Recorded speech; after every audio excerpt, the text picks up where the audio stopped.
17, 27 اور 32 یہ وہ وقت ہے کہ جب انڈیا میں پاکستان کی آزادی کے لیے تحریکیں چل رہی تھیں، اور ڈاکٹر اقبال صاحب نے 1927 کے اندر پاکستان کے لیے خواب دیکھا تھا، یعنی ان کا خیال تھا کہ ایک الگ مسلم ریاست ہونی چاہیے، لیکن اس سے پہلے ہی مسلم اسکالرز نے یہ خیال پیش کر دیا تھا کہ یہ مسلمان ہندوؤں کے ساتھ نہیں رہ سکتے اور ان کے ساتھ طویل وقت نہیں گزار سکتے۔ تو جب پاکستان کا خواب دیکھا جا رہا تھا، اس وقت ترک میں سلطنت عثمانیہ کا زوال چل رہا تھا۔ سلطان عبدالحمید ثانی 1917 کے اندر یہودی ان کے پاس پہنچے اور جا کر سلطان کو 50 لاکھ سونے کے سکے، گولڈ کوائنز دی اور کہا سلطان آپ ہم سے یہ سارا مال لے لو، اور مال لینے کے بدلے میں آپ ہم یہودیوں کو فلسطین میں بسنے کے لیے کچھ زمین دے دو اور اجازت دے دو کہ ہم وہاں پر رہ سکیں، اس کے بدلے میں ہم آپ کو اور بھی مال دیں گے، اور اس وقت آپ کی حکومت کے خلاف برطانیہ کام کر رہا ہے تو ہم آپ کو سیاسی سپورٹ بھی کریں گے، قربان جائیے۔ سلطان عبدالحمید الثانی کے الموسوعہ التاریخیہ جلد 9 صفحہ نمبر 476 سلطان کے الفاظ اس میں تاریخی ہیں۔ سلطان نے کہا اے یہودیوں، اگر تم مجھے ان 50 لاکھ سونے کے سکوں کی جگہ روئے زمین کے برابر بھی سونا لا کر دے دو، میں اسے بھی ٹھکرا دوں گا، میں اسے بھی دھتکار دوں گا، کیونکہ یہ ارض فلسطین یہ میری ذاتی جاگیر نہیں ہے، یہ امت مسلمہ کا ورثہ ہے، جس خطے کو مسلمانوں نے اپنی جانیں قربان کر کے حاصل کیا، سلطان اس کا سودا نہیں کر سکتا۔ یہ وہ زمین ہے جس کے لیے صحابہ کرام نے اپنی قربانیاں دیں اور اپنا خون بہایا ہے، اس کے لیے ہزاروں مسلمانوں نے اپنا خون بہایا ہے۔ میں کون ہوتا ہوں کہ اس دنیا کی دولت کو لے کر یہ فلسطین تمہارے حوالے کرتا ہوں، لے جاؤ اپنی دولت۔ یہ یہودی جب یہاں سے دھتکار کھاتے ہیں، اس وقت ورلڈ وار چل رہی تھی، فرسٹ ورلڈ وار کا دور تھا، یہ دنیا میں پہلی جنگ عظیم چل رہی تھی، اور دنیا کا اکثر حصہ جو ہے وہ متزلزل تھا، غیر مستحکم تھا، بہت برا حال تھا۔ یہ پہنچ گئے برطانیہ کے پاس۔ اب انہوں نے یہی آفر برطانیہ کو کی کہ ہم آپ کو یہ پیسے بھی دیتے ہیں اور آپ کو سیاسی پشت پناہی کا بھی یقین دلاتے ہیں، جتنے یہود ہیں آپ کو سپورٹ کریں گے، بس آپ نے کرنا یہ ہے کہ جب آپ مستحکم ہو جاؤ نا، پہلے جو وہاں پہ تھے ان سے مانگ رہے تھے، اب کہہ رہے ہیں ان سے چھینو، جب آپ وہاں پہ غلبہ کر لو تو فلسطین میں ہمیں رہنے کے لیے تھوڑی سی جگہ دے دینا۔ یہودیوں نے معاہدہ کر لیا۔ اس معاہدے کو تاریخ میں کہا جاتا ہے معاہدہ بلفور۔ 1917 کے اندر معاہدہ بلفور ہو گیا، اور پھر 1917 سے لے کر 1947 تک تقریباً 30 سال 30 ایئرز یہ اسٹرگلنگ جو ہے ٹائم تھا، یہ معاملہ چلتا رہا۔ دنیا بھر میں جہاں پر بھی سلطنت عثمانیہ تھی اس کو تاراج کیا جاتا رہا، سقوط ہوتا رہا، حتیٰ کہ حجاز مقدس، مکہ المکرمہ، مدینہ المنورہ، یہاں پر بھی انہوں نے اپنی شرانگیزیوں کو منتقل کیا۔ جو گورنر مدینہ تھا اس وقت، اس نے تو اپنی شہادت پیش کر دی لیکن مدینہ حوالے نہیں کیا۔ اچھا، اس وقت لڑنے والے کون تھے آپ کو پتہ ہے؟ حیرت ہوگی، مکے اور مدینے پر جنہوں نے حملہ کیا وہ انگریز نہیں تھے، وہ ایک ٹولہ تھا جس کو سعودی کہا جاتا ہے، یہ خاندان تھا۔ انہوں نے انگریزوں کے ساتھ معاہدہ کیا کہ یہاں پر اگر ہم غلبہ کر لیتے، حکومت ہماری ہوگی، کام آپ کا چلے گا۔ مدینہ المکرمہ، اس کو تو انہوں نے قتل کر کے اور قتال کر کے فتح کیا اپنے زوم میں۔ مکہ المکرمہ کے اندر بغاوت ہو گئی، شریف مکہ جو تھا وہ ان کے ساتھ مل گیا، اور یہاں پر رہ گیا فلسطین، یہ بھی مسلمانوں کے ہاتھ سے چلا گیا۔ یہ بیت المقدس جو ترک حکومت تھی، یہاں پر ترک حکومت کا خاتمہ ہو گیا، اور یہ سب کچھ برطانیہ کے انڈر میں آ گئے، ایک آزاد خود مختار ریاست کی صورت سی بن گئی۔ جب یہ صورت بنی تو یہاں پر پھر برطانیہ نے لا کر کس کو بسا دیا؟ امریکہ، برطانیہ، فرانس، اور ان کے جو اتحادی تھے انہوں نے یہاں پہ لا کر بسا دیا یہودیوں کو۔ یہودی جس مقام پر آ کر ٹھہرے، اس مقام کا نام تھا تل ابیب، اور یہ صحرائی علاقہ تھا، اب تو یہاں پہ شہر آباد ہو گئے اور یہ ان کا آج کیپٹل ہے۔ تو یہاں پر انہوں نے پھر اپنی ریاست قائم کی، اور دنیا بھر میں جہاں جہاں یہودی تھے، چونکہ یہ مالی طور پر یہود مستحکم تھے، ہر دور میں یہ کاروبار کرتے رہے تھے، اس لیے کہ ہم نے فلسطین حاصل کرنا۔ ان کا پیچھے کانسیپٹ یہ تھا کہ یہاں پر حضرت داؤد علیہ السلام کی حکومت تھی، اور ہم حضرت داؤد کی اولاد ہیں، انبیاء کی اولادوں میں سے ہیں، تو یہ مقام ہمارے ہمارے پاس ہونا چاہیے، جہاں مسجد اقصی ہے اس کو توڑ دو، یہاں پہ ہیکل سلیمانی بنائیں گے، جب ہیکل سلیمانی بنے گا پوری دنیا پہ ہماری حکومت ہو جائے گی۔ یہ ہے اصل کانسیپٹ۔ تو جس طرح مکہ المکرمہ مدینہ المنورہ کی عزتیں ہیں، مسجد اقصی کی بھی عزت ہے، انبیاء کا جائے عبادت ہے، جائے پیدائش رہا ہے، اور انہوں نے یہ کرنا ہے ان دی اینڈ مسجد اقصی کو اڑا دینا ہے بم سے، اور یہاں پہ کیا بنانا ہے؟ تو اس کے نیچے ہیکل موجود ہے۔ اچھا، مسجد اقصی جو ہے یہ وہ ہے کہ جس کی تعمیر حضرت سلیمان نے کروائی تھی علیہ السلام۔ آج بھی اگر آپ دیکھیں اس کی ڈاکومنٹریز، بڑے بڑے یہ جو آپ کو کالمز دکھ رہے ہیں نا اوپر، بڑے بڑے آپ کو پلرز دکھ رہے ہیں، یہ کالمز دکھ رہے ہیں، اس کے برا اس سائز کے اندر 40 فٹ کے پتھر، کٹے ہوئے پتھر وہاں پہ رکھے ہوئے ہیں چھتوں کے اندر، نیچے اس کے پلرز موجود ہیں، وہ بھی پتھروں کی کٹنگ کے اندر موجود ہیں۔ یہ انسانوں کے ہاتھ کا کام نہیں ہے۔ جو اصل مسجد اقصی زیر زمین در زمین ہے، یہ وہ ہے کہ جو جنات نے بنائی تھی اور حضرت سلیمان علیہ السلام نے کھڑے ہو کر بنوائی تھی۔ بہرحال احادیث طیبہ کے اندر اس کا ذکر موجود ہے۔ تو اس کو پانے کے لیے یہود جو ہے پوری دنیا سے یہودیوں کو لا کر اس مقام پر بساتے ہیں، اور پھر اب ایک ان کی دوسری سٹرگل شروع ہوتی ہے کہ دنیا اس وقت ان کو کہہ رہی تھی کہ یہ غاصب ریاست ہے، کیونکہ ریاست میں ریاست نہیں بن سکتی نا۔ آپ اس کو یوں تصور کیجئے کہ آپ کے گھر کی چھت ہے 120 یارڈز پر، 120 یارڈز پر، اور کوئی شخص آ کر کہتا ہے کہ میں چھت پر 10 منٹ بیٹھنا چاہتا ہوں، آپ اس کو کرسی دیں وہ بیٹھ گیا، لیکن پھر وہ یوں کرے 4 بندے اور بلا لے اپنے، پھر 40 بلا لے، پھر پوری چھت پہ قبضہ کر لے، حتیٰ کہ بس سائیڈ میں کچھ جگہ چھوڑ دے وہ۔ تو اس نے کیا کیا؟ آپ کی ریاست میں اپنی ریاست بنا لی۔ اسرائیل بھی یہی ہے، فلسطین مسلمانوں کے پاس تھا، اس میں آ کر یہ بسے اور قبضہ کرتے کرتے کرتے کرتے انہوں نے اس کو ڈیوائیڈ کر دیا، ویسٹ بینک کو الگ کر دیا، غزہ کی پٹی کو الگ کر دیا، اور اب یہ چاہتے ہیں کہ جو غزہ 23 لاکھ کی آبادی ہے اسے مسلمانوں کا قبرستان بنا دیں، یہاں سے یہ مصر تک ڈائریکٹ ہو جائیں گے۔ پھر یہودی، ہم نے آپ کو عرض کیا، دنیا میں بدترین مخلوق ہیں، شریر ترین مخلوق ہیں۔ انہوں نے اپنے اطراف میں جتنی ریاستیں تھیں ان کو تاراج کر لیا، اور غیر اعلانیہ طور پر ان تمام پر اسرائیل کا ہی اب سکہ چل رہا ہے، اور اسرائیل کی کوئی کسی نہ کسی جہت میں حاکمیت ہے، یا انہوں نے اپنے دشمنوں کو ختم کر دیا۔ اسرائیل کا مضبوط ترین جو دشمن تھا وہ تھا عراق، وہاں پہ صدر صدام موجود تھا۔ صدر صدام وہ غیرت رکھنے والا تھا، وہ حمیت رکھنے والا تھا، وہ اسلام پسند آدمی تھا۔ اسرائیل نے امریکہ کے ہاتھوں صدام کو قتل کروا دیا اور اس کی پوری حکومت ختم کروا دی۔ کیوں؟ اس لیے کہ صدام کے پاس کیمیائی ہتھیار ہیں، اور آج اسرائیل غزہ پہ کیمیائی ہتھیار مار رہا ہے۔ اس کے پاس کہاں ہیں، نکلے نہیں، ان کے پاس ہیں، مار رہے ہیں، کوئی دنیا میں روکنے والا نہیں ہے۔ صدام چلا گیا۔ دوسرا جو اسٹیٹ تھا وہ تھا لیبیا۔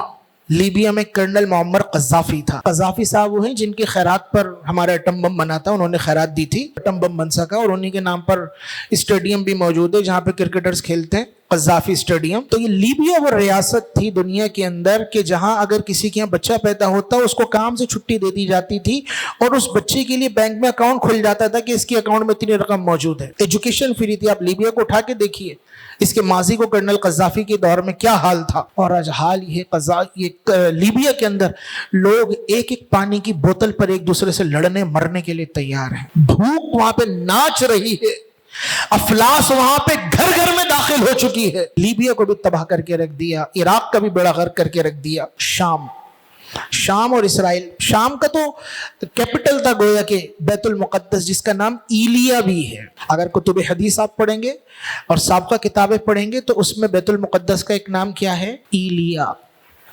تو یہ جو بیت المقدس تھا یہ تو شام کا حصہ تھا۔ شام کو بھی دیکھیے کھنڈر بنا دیا، بم مار مار کے اس کا حال کیا کر دیا۔ شام بھی ادھر سے گیا، ادھر عراق گیا، ادھر لیبیا گیا۔ مصر کے اندر 30 ایئرز تک، 30 سال تک ڈکٹیٹرشپ رہی صدر حسنی مبارک کی۔ صدر حسنی مبارک کون تھا؟ دنیا میں جو بھی ڈکٹیٹر بنتا تھا، عامر ہوتا، وہ جاتا تھا صدر حسنی مبارک کو سلام کرنے کے لیے۔ آپ کے پرویز مشرف صاحب بھی اس کے ہاتھ چومنے کے لیے گئے تھے کہ میں مطلق العنان پاکستان میں حاکم بن گیا ہوں، آپ مجھے بتائیے، مجھے انسٹرکشنز دیجئے، مجھے ہنٹس دیجئے، مجھے آپ ایک لائے عمل فراہم کریں گے کس طرح حکومت کو اپنے قابو میں رکھنا ہے وغیرہ وغیرہ۔ 30 سال تک مطلق العنان رہا۔ اس کے خلاف وہاں پہ اخوان المسلمون کام کرتے رہے کہ یہاں پہ اسلامی حکومت آنی چاہیے مصر میں۔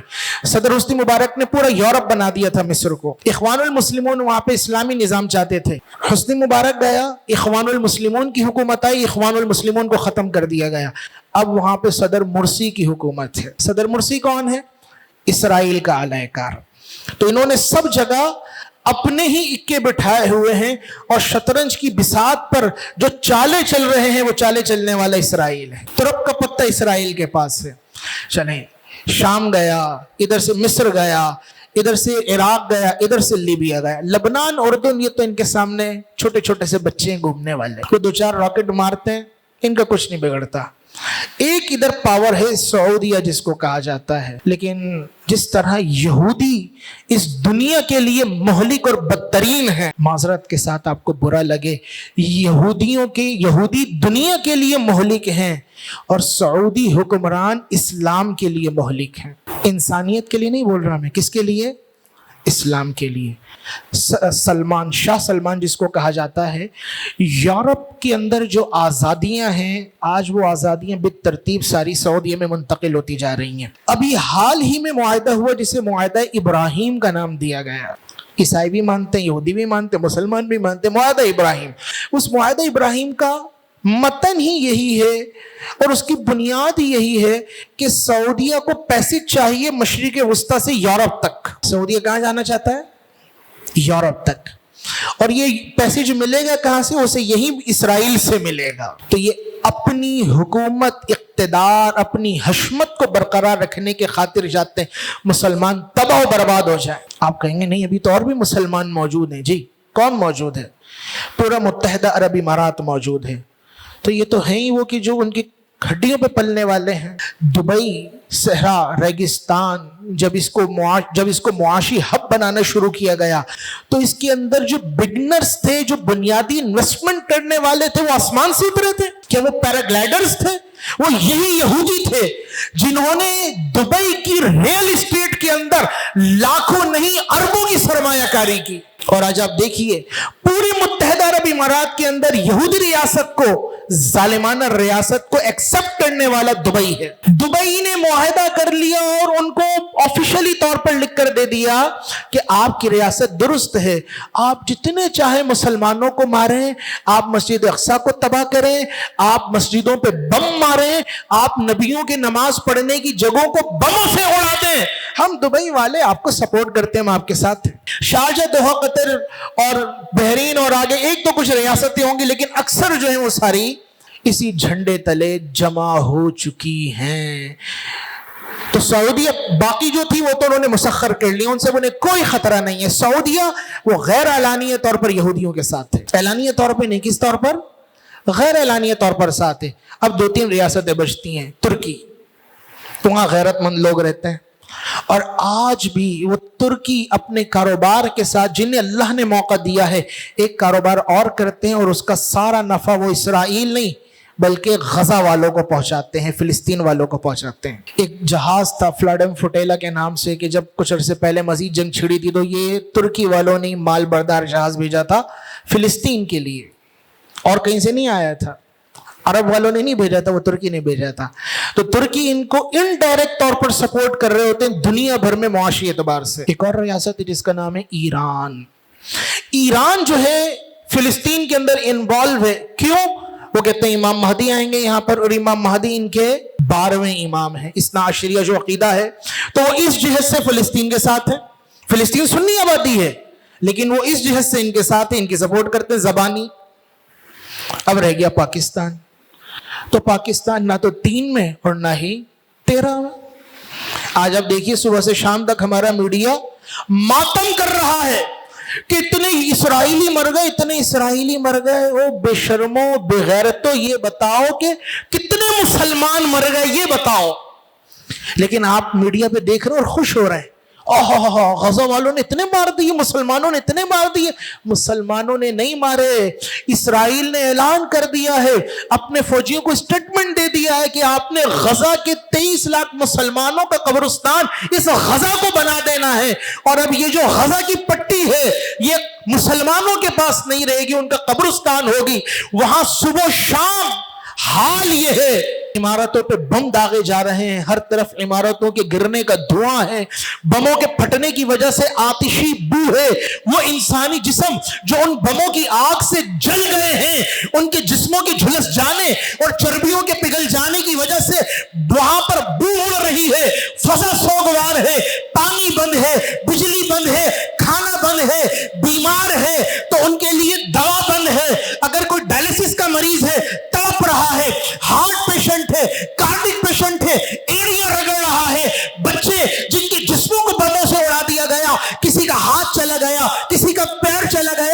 فرسٹ ایڈ کے لیے وہاں پر وہ بے سر و سامانی کی حالت میں موجود ہیں، لیکن ہائے افسوس 55 اسلامی ممالک، ان میں سے کسی کے کان پہ جو تک نہیں رنگ رہی سوائے زبانی مذمتوں کے۔ آج صبح سے شام تک ہمارے میڈیا کی اگر خبریں دیکھو تو وہ نوحہ کنا ہے، وہ مرثیہ کنا ہے، وہ ماتم کنا ہے۔ اس بات پر کتنے اسرائیلی مر گئے، ارے یہ بتاؤ غزہ میں کتنے مر گئے، یہ بتاؤ کتنے بے گھر ہو گئے، یہ بتاؤ کتنے ننھے بچوں کے جسم ہیں جو وہاں پر بے گورو کفن پڑے ہیں، ان کے لاشوں کو کپڑوں میں کپڑا دینے کے لیے، کفن دینے کے لیے کپڑا موجود، پینے کے لیے پانی موجود نہیں ہے۔ اور پھر اگر کوئی کہے کہ پاکستانی کام تو کر رہے ہیں، لیکن ہائے افسوس آپ کے کسی بھی سیاستدان کی ابھی تک کوئی اسٹیٹمنٹ نہیں آئی آفیشلی طور پر۔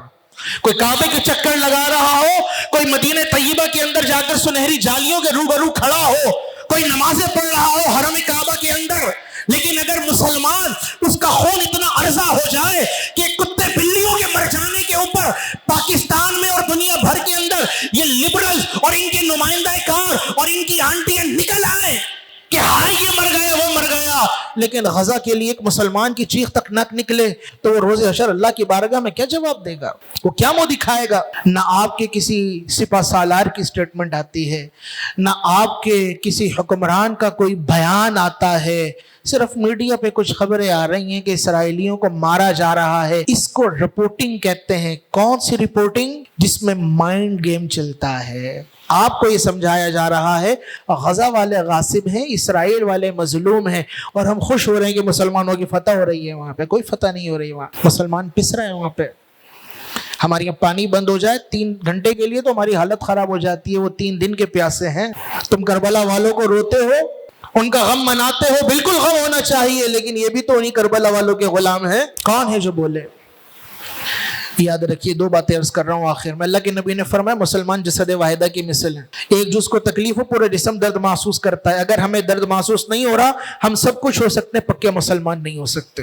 نمبر 2، جس کے اندر جذبہ جہاد نہیں ہے، جس کے اندر شہادت کا جذبہ نہیں ہے، وہ سب کچھ ہو سکتا ہے، پکا مسلمان نہیں ہو سکتا۔ اور دوسرے الفاظ میں اگر کہوں، جس میں جذبہ شہادت نہیں ہے، کہ جو اسلام کے نام پہ مرنے کا جذبہ نہیں رکھتا، وہ اپنے آپ کو لاکھ کلمہ گو کہتا رہے لیکن وہ منافق ہے۔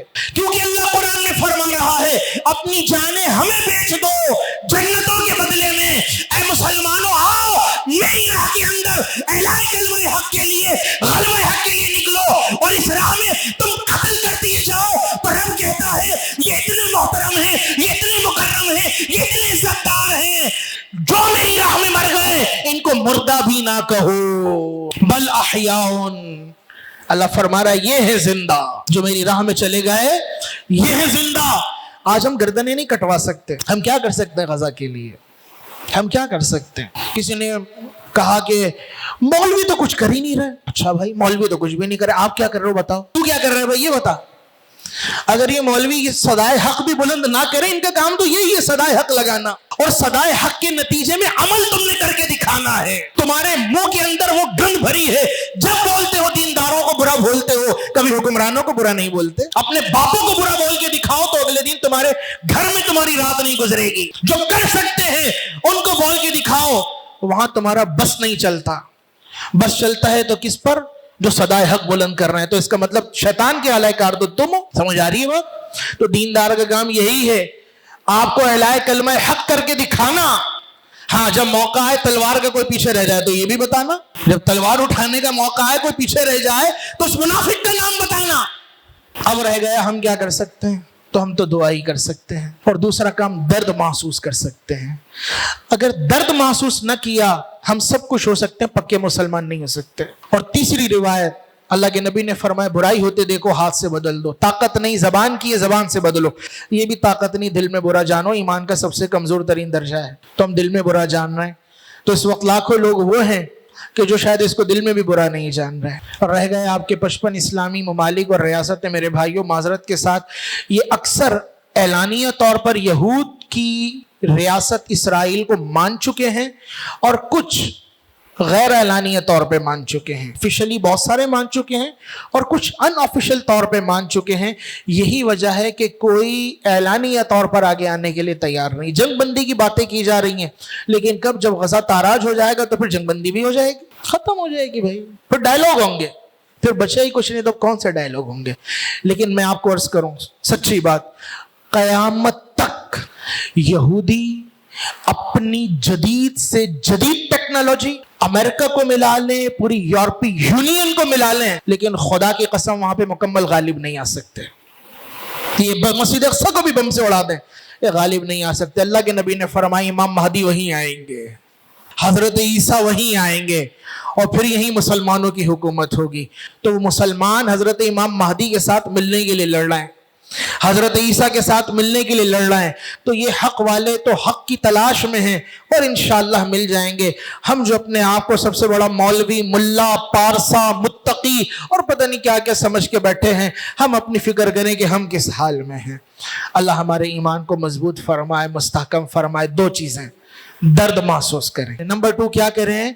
دعا کریں، نمبر 3 یہ جذبہ رکھیں، خدا اگر ہمیں موقع ملے تو ہم اپنا نہیں، اپنی نسلوں کے خون کا ایک ایک قطرہ تیری راہ میں لٹانے کے لیے تیار ہیں، تیار ہیں، تیار ہیں۔ نعرہ لگائیے مل کر، الجہاد الجہاد الجہاد الجہاد الجہاد الجہاد۔ اللہ ہم سب کو جذبہ شہادت سے سرشار فرمائے۔ وآخر دعوانا الحمدللہ رب العالمین۔